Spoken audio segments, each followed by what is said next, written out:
Good Erev Shabbos, Rabbi Yaakov Trump here, Young Israel Lawrence Cedarhurst would like to just share a insight with you as we move into this Parshas Behar, the year 5779.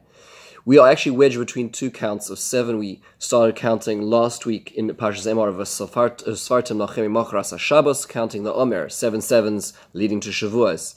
This week in Parshas Behar, we have another set of counting 7 sevens, and that is counting the 7 sets of Shemitah leading to the Yovel year. And what's fascinating is a comment that is made by the Zohar Chadash on this week's Parsha. The Zohar says, "Lahanchil lo'ava yesh," quoting a pasuk in Mishlei, that Hashem will give to the ones who love Him yesh. He's going to give them yesh, which literally is translated as the word have. He's going to give them have. He's going to give them something that they can own. How? What is yesh? So, in fact, before we even get into the Zohar, the Gemara says Yesh is what's called Shai Olamos, 310 worlds, which is the gematria of the word Yesh. They're going to inherit something colossal, something very important in the spiritual realm. How do you get there? So the Zohar says it's found in this week's parasha, because the word Yesh, to have, is actually an acronym for 2 words. That is Yovel and Shemitah.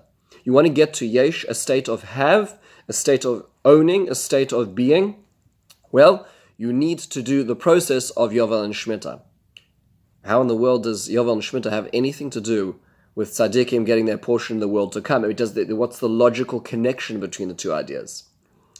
So Rav Moshe Shapiro has a beautiful ma'amar in which he says, there's a book recently published called Shuvi V'nechazeh, which is taking the shirim of Rav Moshe Shapiro, Zecher Tzadik Livracha, and one of the things that he says is a remarkable insight.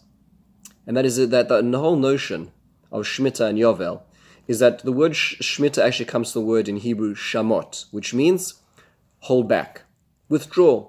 Shamot kol ba'al mashe yoda. Any creditor is going to remove their hand. There's going to be, in a certain sense, a withdrawal.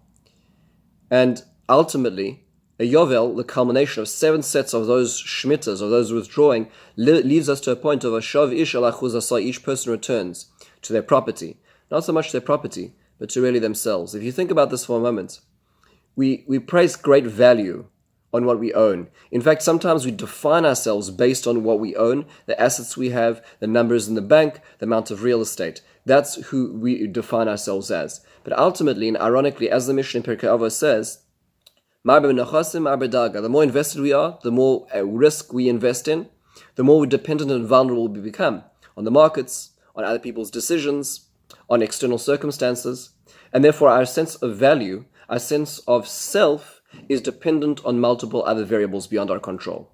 To get a sense of yesh, to have a sense of control or really wholesome identity, it ironically requires us to release. When we release 7 times over and we finally get to that culminating point, that apex of Yovel, then v'shav ish al achuz asai, we actually return not just. It's not about so much land. You could build up a huge monopoly. You could lose all your lands, and we return to the same spot to remind us that ultimately what is of value, what we take with us, that which really defines us, is beyond necessarily the greatest, call it investment or asset, which is land.